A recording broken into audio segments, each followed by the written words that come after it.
Во разговорите, она што го посочија граѓаните, секако и младите бизнисмени, прв проблем со кој што се соочуваат овие градови и иселувањето на млади и способни кадри. Друг проблем е невработеноста, додека младите бизнисмени се пожалија дека тие немаат исти услови за развој на своите бизниси како странските инвеститори.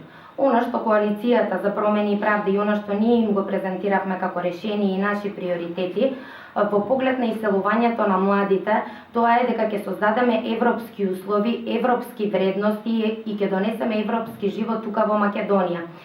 Ние предлагаме формирање на фонд за млади во износ од 2% од буџетот на Република Македонија, со што ќе дадеме директна поддршка на вработувањето на млади и способни и креативни кадри. Во поглед на невработеноста, ние даваме реална и максимална поддршка на отворањето на мали и средни предпријатија кои што ќе овозможат вработување на од 3 до 5 млади луѓе. Нискиот животен стандард е голем проблем за граѓаните не само во Источна Македонија, туку и насекаде.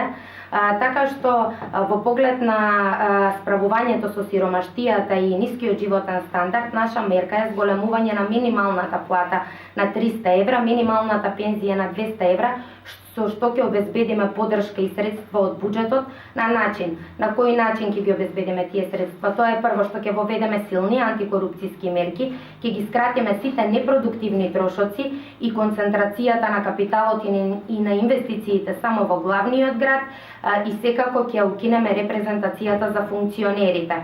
Овој дел секогаш бил печалбарски крај, но сега е фрапантен фактот што млади луѓе се иселуваат целосно и својот живот го продолжуваат негде надвор од Македонија, односно во европските држави. Нашата намерата на целта на коалицијата за промени и правда е да го спречи овој тренд, бидејќи ние велиме овој режим не само што ги сотре паметните, не само што ги украде парите, туку ги исели и младите.